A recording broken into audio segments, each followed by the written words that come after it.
background about probably a lot more, papers on various rangelands topics. Extremely experienced, and it's just wonderful. John's going to have a little chat about a project that we're rolling out. We started this project at the beginning of the year here, and this particular project is very much focused in the Hay area, and we've got 4 participants here. Well, it's a little bit outside Hay, but 3 main participants and 1 a little bit further out. But it's one of the projects that I'm involved with at the moment, and we're also working with James as well. So it's currently being undertaken and implemented, and it's an extremely interesting project. So I'd just like to introduce John to provide the background on this project. Welcome, John Leys.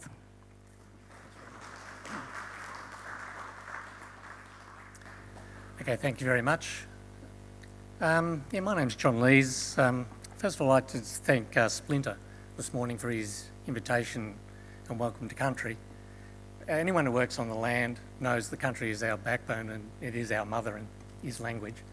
So this is actually a story about how, through the Soil Conservation Service, where I first started here in 1981 in the Hay office and used to drive around the exclosures that James was working on, I came to understand that managing the vegetation is the key to keeping soils in place. It's also the key for production of the ag system. So this story is actually very much in line with Splinter's idea of caring for country, and what we hope to do is help people preemptively make good management decisions going into drought. The other thing about it is, I think from James's work we saw today and from the Anamika soil, it costs money to repair country. If we can keep country in better condition and not have to go into the restoration phase, we're also ahead. Okay, so let's go. So my background is, I'm affiliated with lots of places because I'm retired, and but I set up DustWatch many years ago with the aims of, if we can reduce the number of dust storms, and I think it shows that our land management's getting better. But the whole key is really this vegetation down the bottom. So I also have positions at ANU, CSIRO, and I volunteer with some old soil cons trying to help people learn about soils. So today, the Farming Forecaster, this project that the Riverina LLS has set up, and thank you very much for inviting me. I've been coming past your forums for years and always wondered what goes on in here. And so we'll be talking about the Farming Forecaster, which is about soil probes and moistures, and we're talking about this grazing decision trigger tool. So first to the Farming Forecaster. So this project is something that the LLS is running right across the region and other regions as well. Murray has probes as well. And it's basically a collaborative program where they're trying to use the soil information, local weather information, and then they use a pasture production model to give livestock and performance information to help people plan ahead into drought and for the current seasons. The input data that they get is from these soil probes, which I'll have a look at a weather station, only at the stations here in the Hay area. And all the data gets ingested into this porosity agricultural services. They're the people who specialise in soil moisture. The sites have been established quite some time. Hannah, how long have the sites been in the west, in the east? Yeah. No, these ones. Oh, they're virtual sites. Okay, very good. Okay, each one of these numbers is the soil moisture at the site, and you can see across the region how the variation goes. Now, the western sites are brand new. We put them in February, and Fraser from Porosity was working in that 40-degree days trying to get these probes into the ground. Hard-working man for sure. And what happens is the information from these soil probes and the weather station goes into this CSIRO grass grow model. What the model does is provide information on fairly short time scales, like multiple times a day, on the soil moisture. It also has a lot of other weather information, like rainfall. And then they had this model. This is for the Adelong site, which I just took off the website last night, and it basically says these are the different grazing curves you would expect for pasture production. This is available green herbage in kilograms per hectare. So an average sort of season, it's down the middle here, but this is the black line this year, and as you can see, it's pretty flat. Hasn't been a lot of production, and some of the sites I looked at last night said they only have zero growth at the moment, which is not surprising further east where it's very dry. Anyway, there's lots of other information on the site. You can drill down to all the pasture information as well as all the weather information. But the good news is that the Riverina has now got some sites in the west. So we have 4 sites here. I'd really like to thank the landholders for the time and effort they put into the project, working with Sal. It's been really great. So we've got these 4 sites, one over here in Narradin, the Bullygall site over here, a hay site, and one just near Carrathul. So this is Fraser out at the hay site, putting in the weather station. It's hard to believe it was about 40 degrees. But this site has an extra feature. It has the guard dog to make sure that the instrumentation is well kept and not invaded by the cattle. This is the site layout. Basically, there's a weather station, and then 20 metres later, there is a soil probe. Now, the soil probe measures temperature and soil moisture down to a depth of 120 centimetres. So every 10 centimetres, there's a sample.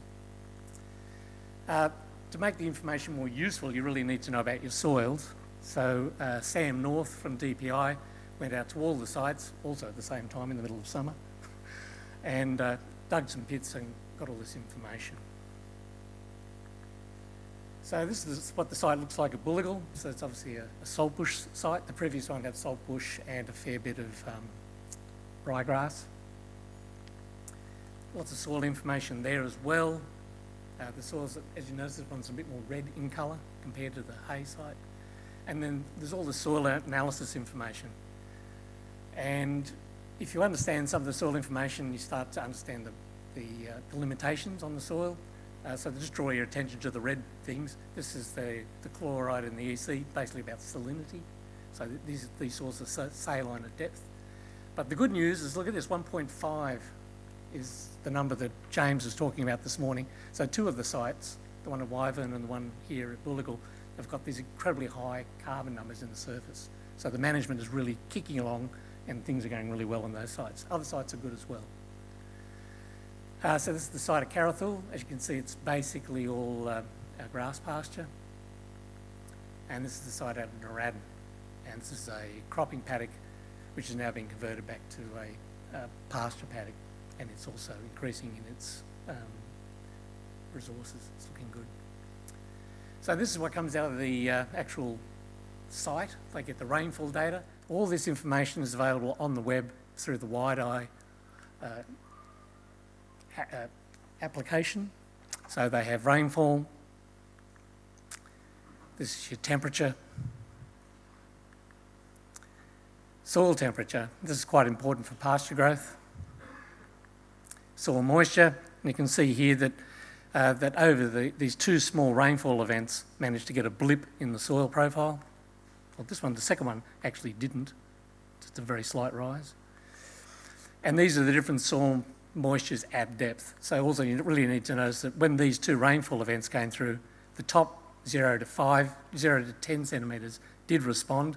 The second layer sort of responded, but nothing happened at 30 centimetres. So it takes a lot of water to get into these clayey soils to make them respond at depth. Then there's wind data, relative humidity, and out of the last 3 things, you can get your fire danger index. So all this information we hope will be fed into the modelling system, and there'll be more information about the amount of green biomass which is available to landholders and how they might be able to utilise it going forward and to see how they're going at the moment. So do you have anything to add to this at this site? Would you like to say anything about the probe project? The only thing I'd say is that because the site's out here and because we had the funding, we were able to put the weather station information up, and that's critical out here. We don't have very many BOM sites, Bureau of Meteorology sites in the area, and so we wanted the landholders to be able to collect that weather information on their farms, and we wanted them to be able to collect good weather information. So we went the whole hog and got a weather station and a probe site so that if it never rains, and it will rain, but it does get very dry out here. We have a 360 millimetre rainfall in the Hay region, and it does vary throughout the region. So we wanted the landholders to at least be able to look and use the weather data from their site and look at that before the soil probe levels started wetting up. And we know out here that it may take a long time for the soil moisture probe to be completely wetted up. Unfortunately, it would be great if we could say next week it's going to be completely wet, but that's probably not going to happen. So it's very much, this is the first time we've ever used this type of instruments out in this area, so it's very much a first.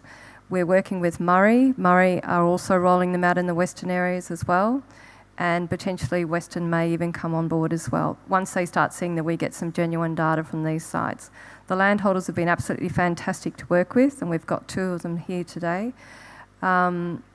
And it's very much, we've only just started this project. We have literally just started the project, and we had our first conversation around a site yesterday, at lunchtime yesterday, with James and John and some of the landholders that are involved and some of our staff. It's very much a new project, and it'll be going for the next 5 years, which probably isn't long enough, but that's the way projects go. Yeah, did you?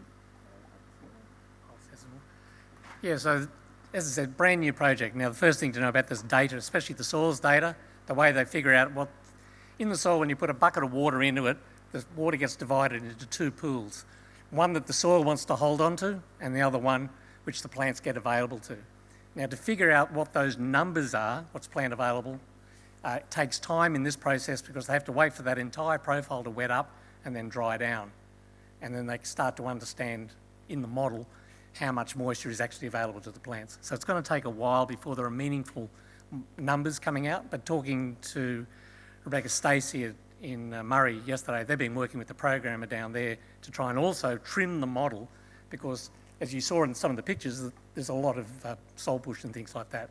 The model is not very good at predicting edible biomass that's coming out of bush species. It's mainly built for grass. So it's going to take some time. So that's one good reason to have the weather station, as Sal said. You've got something to look at while they're waiting for the biomass numbers to come on. Okay. So the next part is about this preventative idea of trying to keep country in the right place and stop those dust storms. It also feeds, of course, dramatically into stock production. This idea of trigger points has been around for many years. They're called decision triggers. We all do them. Sometimes we see a sign that says, 60 kilometres an hour, and we have a decision to make. Do we want to do 60 k's an hour, or do we want to do 80 k's an hour? It's our choice, but there is some guidance. So these trigger points are about a guidance to tell people maybe it's time to think about a new decision. This work came out of Queensland many, many years ago. A bloke called McKean worked for DPI up there, and he wrote a very big book where he looked at all the degradation events that have occurred since the 1880s in Australia.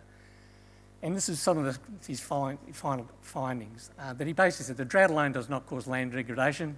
The major cause is carrying too many animals for too long.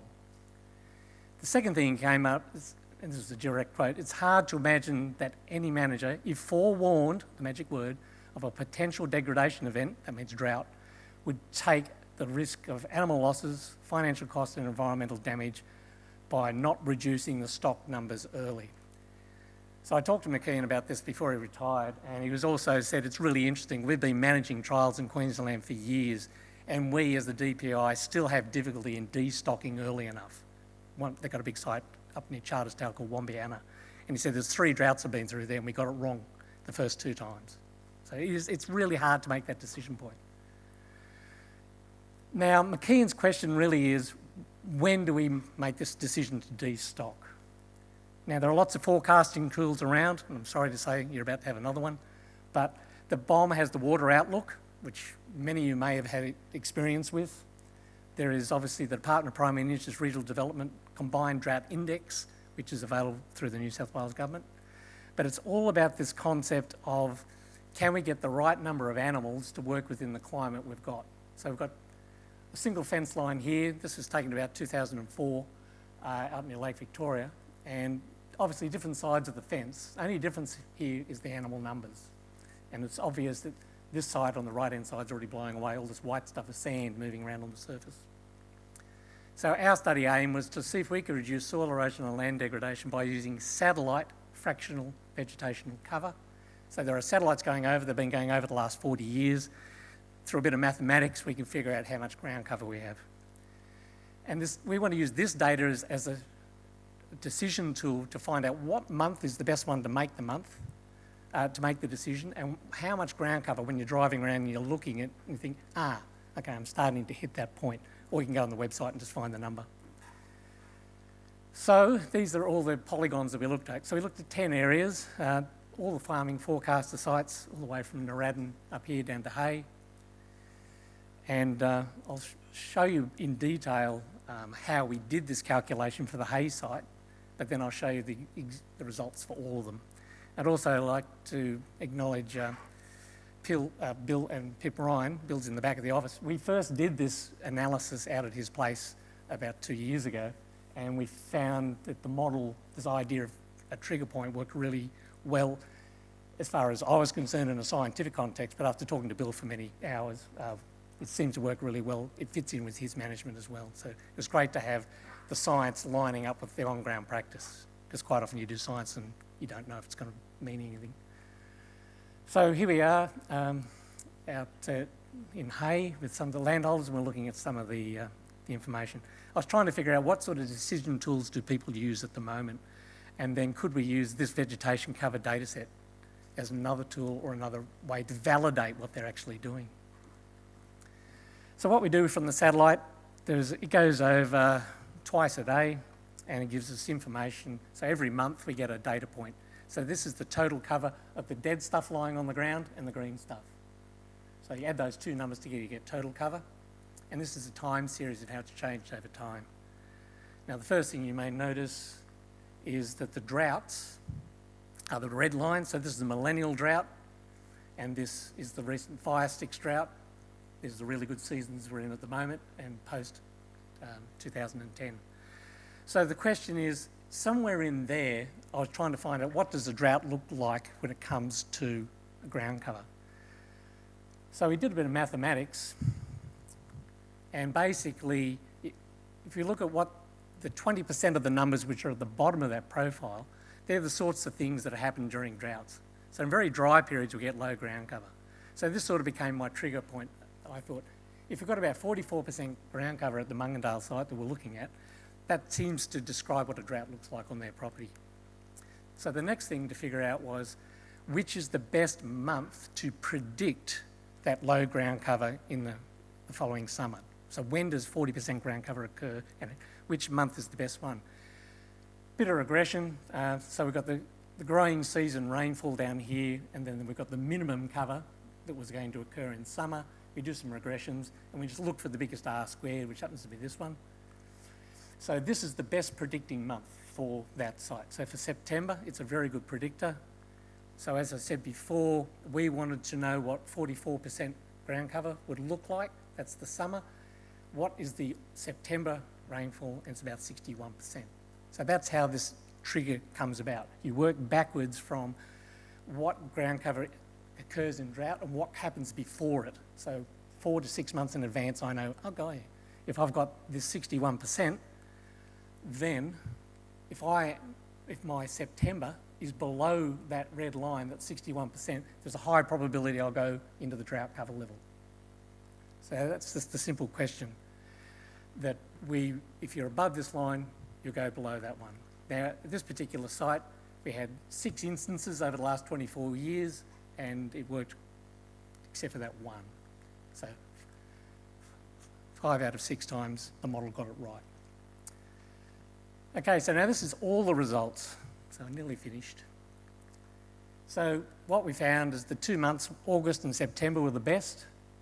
Basically, it seems to be further to the west. August is a good decision month. Further to the east, September. We have this, the Belmont, oops, right, wrong button. Forward. Too many buttons. We have this Belmont site which is, it should have been August, but comes out of September. But there's always variation. So the next thing is the trigger and drought cover level. It changes for every place. You can do this analysis for a sandhill, or a paddock, a property, a region. You can do it for large areas if you have to. So, well, the first thing we can see is these numbers vary greatly. So up in Narradin, their trigger point is up at 80% ground cover, but meanwhile, some of the drought cover levels are much lower. But on average, across this region, it looks like about 70% ground cover in that August-September period. If you're down to that level, chances are you're going to go below 50% the next summer. That's on average across all these sites. The cover ranges are quite big. Some are up at nearly 30% and some are down. And why that occurs is not completely clear to me at this stage, but I'm starting to think it's more to do with the persistency of the type of cover in the paddock. This top paddock here, I'm assuming it's the Lucerne paddock, obviously has a high variation because it's used for cropping as well as grazing. The drought frequency, how often do we get droughts in this area? How often do we achieve these drought cover levels? We're about 30% over the last 24 years. So it is a common occurrence. So being prepared for it does seem worthwhile. Trigger accuracy, we got at 91% accuracy out of all these sites. So pretty good, predicting 90% of the time that the next summer's going to have very low ground cover. These are the bad errors. So there were times when we had no trigger go off, but we were in the drought cover level the next summer. And we also had a sort of a better error. We still, the trigger went off, but we didn't go into drought. And when I was talking to Bill about this, he actually thought this was not such a bad thing. It may mean you destock earlier, you get some rain, and maybe the country just really gets a rest. So maybe that's not such a bad thing. But overall, I guess the take-home messages are roughly 70% ground cover. We can bring it down to smaller areas as a predictor for this western area. And that's good, because if we can keep ourselves above 50% ground cover, that'll stop those dust storms. Just to prove that you don't have to rely on one number only, you can also use the green cover. So this is the photosynthetically active cover. And what it appears for this site is if you're above about 40%, below 40% ground cover of green material in winter, you'll tend to go low. So you can see these very low years here, when we had the drought, these low years here, and these ones here, you went below drought. So there are multiple ways of looking at this. This is actually, I haven't really dug into this, but I think there's a good story in here for production, figuring out how much growth you're getting, which is what those models are trying to do as well.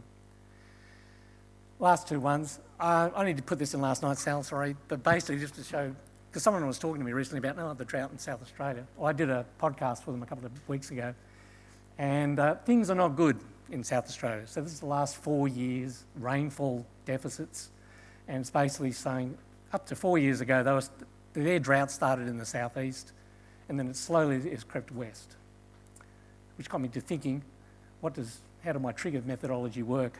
So this is for the Ceduna LGA. So right out here on the end, where they're really in it now, this is a rainfall drought indicator. So if you get really low rainfall, did the drought, you're in what they call a hydrological drought. In my ground cover drought, when did it start to occur? So these are all the previous droughts we can see back here in the north, in the millennial drought. This is the fire sticks drought, where they had 1, 2, 3, 4 years. And this year is the first year out of the last 3 years the Ceduna area's been in drought. So it came down, and it's really gone down now. Fantastic news in the sense that they were able to manage the first 2 years without any side effects, at least ending wind erosion risk. This year, it's a bit of a different story. So it did work, because this year the trigger actually went off. And I think I will leave it there. Thanks. Thanks, John.